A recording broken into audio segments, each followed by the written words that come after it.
আসসালামু আলাইকুম। বাংলা সংবাদে সবাইকে স্বাগত জানাচ্ছি। আমি চিন্তিয়া হক। শুরুতেই সংবাদ শিরোনাম।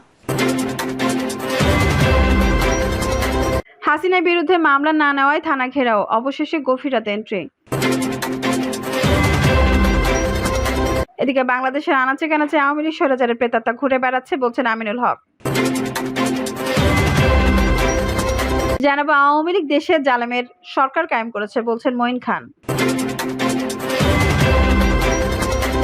আজকের পর থেকে ঘুষের কবর রচিত, দুর্নীতি নিয়ে হুঁশিয়ারি হাসনাত সার্জিসের। এবং সর্বশেষ জানাবো শিগগির জানা যাচ্ছে না নিহতের প্রকৃত সংখ্যা। দর্শক শুনছিলেন সংবাদ শিরোনাম, এখন বিস্তারিত। হাসিনার বিরুদ্ধে মামলা না নেওয়ায় থানা ঘেরাও, অবশেষে গভীর রাতে এন্ট্রি। সাবেক প্রধানমন্ত্রী ও আওয়ামী লীগ সভাপতি শেখ হাসিনার বিরুদ্ধে হত্যা মামলা দায়ের করেছে বৈষম্য বিরোধী ছাত্র আন্দোলনে নিহত শিক্ষার্থী খালিদ সাইফুল্লাহর বাবা। মামলায় শেখ হাসিনা ছাড়াও আওয়ামী লীগের সাধারণ সম্পাদক ও সাবেক মন্ত্রী ওবায়দুল কাদের, সাবেক আইনমন্ত্রী, স্বরাষ্ট্রমন্ত্রী, তথ্য প্রতিমন্ত্রী সহ 91 জনের নাম উল্লেখ করা হয়। এজাহারে বলা হয়েছে, বৈষম্য বিরোধী আন্দোলনে অন্যান্য শিক্ষার্থীদের মতো আইডিয়াল স্কুল অ্যান্ড কলেজের শিক্ষার্থী খালিদ সাইফুল্লাহ অংশ নেয়।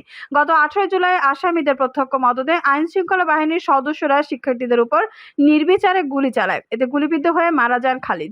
এর আগে এই ঘটনায় মামলা না নেওয়ার প্রতিবাদে রাজধানীর লালবাগ থানা ঘেরাও করে বিক্ষোভ করেন ছাত্র জনতা। শনিবার রাত 1টা পর্যন্ত তাদের থানা ঘেরাও করে বিক্ষোভ করতে দেখা যায়। এ সময় থানার নিরাপত্তার দায়িত্বে থাকা সেনা সদস্যেরও সেখানে অবস্থান করতে দেখা যায়। পরে সেনাবাহিনীর সহযোগিতায় রাত 2টা নাগাদ ঊর্ধ্বতন কর্মকর্তাদের উপস্থিতিতে মামলার এজাহার গ্রহণ করা হয় বলে জানান বাদী কামরুল হাসান। বাংলাদেশের আনাচে কানাচে আওয়ামী লীগ স্বৈরাচারের প্রেতাত্মারা ঘুরে বেড়াচ্ছে, বলছেন আমিনুল হক। বিএনপির কেন্দ্রীয় ক্রীড়া বিষয়ক সম্পাদক, ঢাকা মহানগর উত্তর বিএনপির সদস্য সচিব আমিনুল হক বলেছেন, স্বৈরাচার শেখ হাসিনা বাংলাদেশের রাষ্ট্রীয় যন্ত্র, রাষ্ট্রীয় প্রতিষ্ঠানগুলো সব সেক্টরে এমনভাবে রাজনীতিকরণ ও দলীয়করণ করেছে যে বাংলাদেশের আনাচে কানাচে আওয়ামী লীগ স্বৈরাচারের প্রেতাত্মারা ঘুরে বেড়াচ্ছে। আমরা আর বাংলাদেশে কোনো স্বৈরাচার দেখতে চাই না, আমরা বাংলাদেশের সুস্থ ধারার রাজনীতি দেখতে চাই, মন্তব্য করে আমিনুল হক বলেন, স্বৈরাচার শেখ হাসিনা সরকারের পতন পরে বাংলাদেশের মানুষ এখন স্বস্তির নিঃশ্বাস ফেলেছে। বাংলাদেশের মানুষ স্বাধীনতার যে স্বাদ সেটা অনুভব করতে পেরেছে। তিনি বলেন, আমরা 1971 সালের যুদ্ধ দেখিনি, বা এই নতুন প্রজন্মে যারা ছাত্র জনতা যারা যুদ্ধ দেখেনি, আমরা এখন বুঝতে পারছি স্বাধীনতার মর্ম কতটুকু, এর মূল্যই বা কতটুকু। বিএনপির এই নেতা বলেন, স্বৈরাচার হাসিনা সরকারের পতনের পরে আজকে মানুষ স্বাধীনভাবে কথা বলতে পারছেন, সাংবাদিকরা স্বাধীনভাবে লিখতে পারছে, আজকে বাংলাদেশের বিচার বিভাগকে স্বাধীনভাবে কাজ করার জন্য বলা হয়েছে। কিন্তু আমরা আর কোনো মানবাধিকার লুণ্ঠন হোক সেই কাজ করতে চাই না, সেই কাজ আর দেখতে চাই না। আমরা চাই বাংলাদেশের জনগণের যে প্রত্যাশা, যে স্বপ্ন, বাংলাদেশের মাটিতে গণতন্ত্র পুনরুদ্ধারের মাধ্যমে জনগণের ভোটের অধিকার নিশ্চিত হোক, বাংলাদেশের একটি অবাধ ও সুষ্ঠু নির্বাচনের মাধ্যমে জনগণের সরকার প্রতিষ্ঠা হোক, সেই সরকার বাংলাদেশের জনগণের কথা মতো চলবে। দলীয় নেতাকর্মীদের সতর্ক করে আমিনুল হক বলেন, আওয়ামী লীগের কিছু ষড়যন্ত্রকারী প্রেতাত্মারা আপনাদের অনেককে ঢাল বানিয়ে এখন নব্য বিএনপির তৈরি হয়েছে। আমি আপনাদেরকে বলতে চাই, যারা এই ধরনের নব্য বিএনপিকে সুযোগ করে দেবেন, তাদের বাংলাদেশে বিএনপির রাজনীতি করার সুযোগ থাকবে না বা যোগ্যতা থাকবে না। দলের পদধারী হয়ে বিগত আন্দোলন সংগ্রামে যারা মাঠে ছিলেন না, কিন্তু যারা আন্দোলনে অংশগ্রহণ বা সংগ্রাম করেছে, তাদের চেয়ে এখন তারাই বেশি অ্যাক্টিভ হয়ে গেছে, মন্তব্য করে বিএনপির এই কেন্দ্রীয় নেতা বলেন, কারা মাঠে কাজ করেছে আর কারা মাঠে কাজ করে নাই, যারা মাঠে কাজ করেনি তারা এখন বেশি সিরিয়াস, আমরা এই বিষয়টি খেয়াল রাখছি।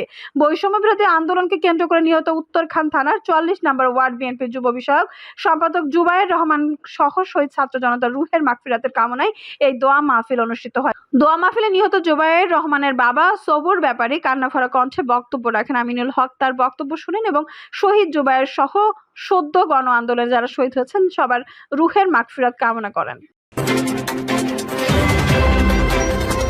আওয়ামী লীগ দেশে জালেমের সরকার কায়েম করেছে, বলছেন মঈন খান। বিএনপি স্থায়ী কমিটির সদস্য সাবেক মন্ত্রী ডক্টর আব্দুল মঈন খান বলেছেন, আওয়ামী লীগ বাংলাদেশ জালেমের সরকার কায়েম করেছে, তার প্রতিবাদ করার জন্য এই তাহমিদ রাজপথে তার তাজা রক্ত ঢেলে দিয়ে শহীদ রয়েছেন।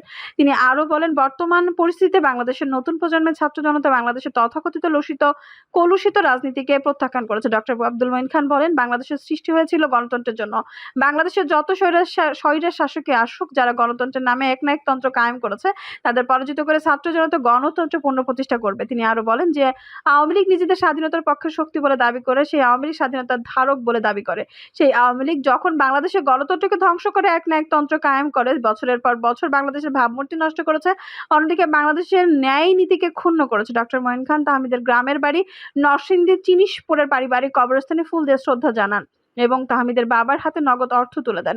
এছাড়া নরসিংদীতে বৈষম্য বিরোধী ছাত্র আন্দোলনে নিহত পলাশের আমজাদ হোসেনের কবর জিয়ারত ও নিহতের পরিবারের হাতে নগদ আর্থিক সহযোগিতা প্রদান করেন ডক্টর আব্দুল মঈন খান। আজকের পর থেকে ঘুষের কবর রচিত, দুর্নীতি নিয়ে হুঁশিয়ারি হাসনাত সার্জিসের। সরকারের পতনের পর বিভিন্ন সরকারি বেসরকারি দপ্তরে দুর্নীতি এবং ঘুষ বন্ধ মনিটরিং করছে বৈষম্য বিরোধী আন্দোলনে যুক্ত শিক্ষার্থীরা।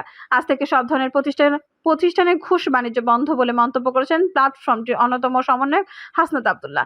যে সব প্রতিষ্ঠান সেবাগ্রহীতার কাছ থেকে ঘুষ দাবি করবে তাদের বিরুদ্ধে ব্যবস্থা নেওয়া হবে বলে জানিয়েছেন তিনি।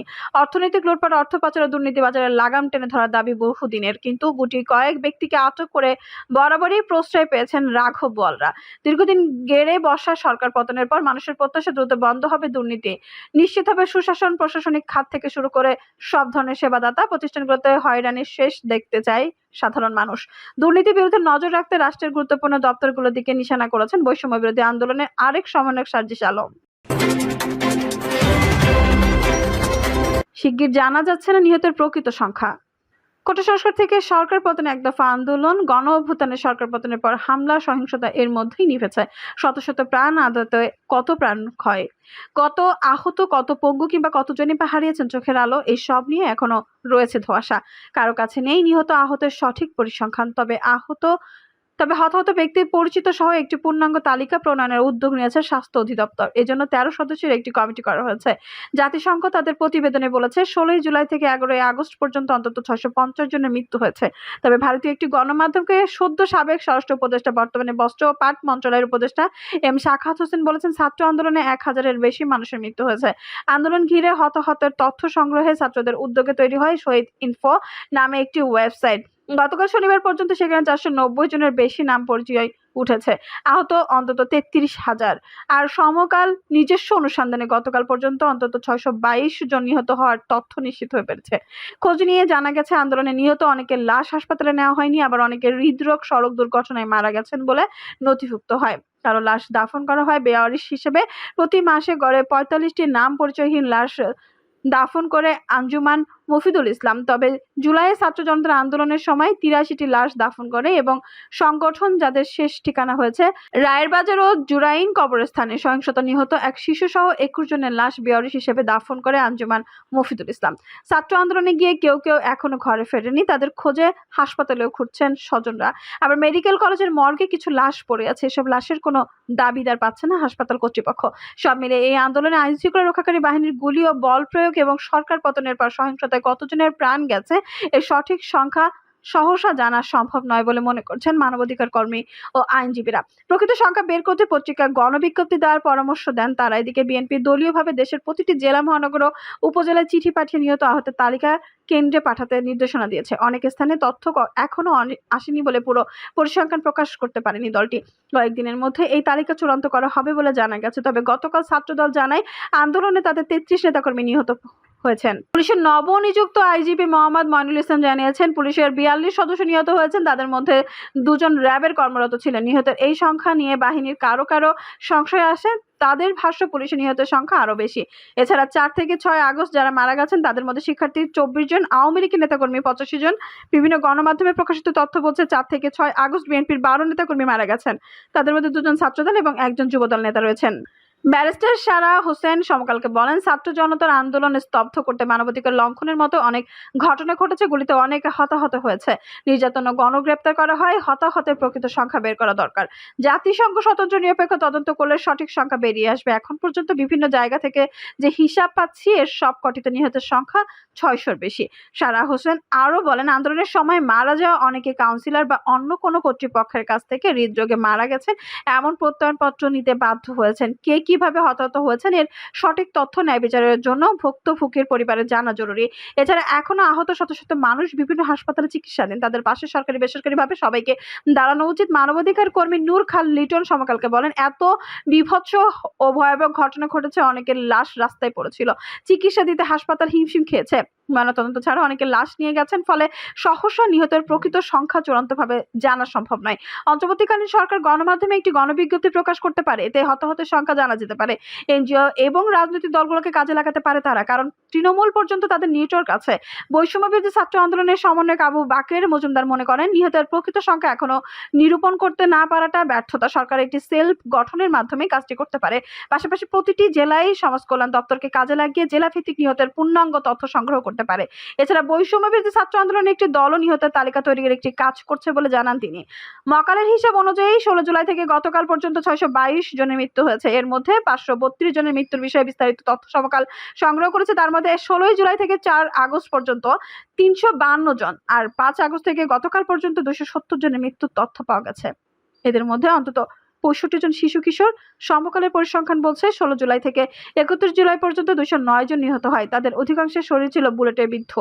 209 জনের মধ্যে 180 জনের পরিচয় বিশ্লেষণ করে দেখা গেছে ছাত্র রয়েছেন 45 জন। আগস্টের প্রথম সপ্তাহে অনেকের প্রাণ গেছে। 2 আগস্ট মারা গেছেন 3 জন, 3 আগস্ট 1 জন, 4 আগস্ট 101 জন, 5 আগস্ট 153 জন।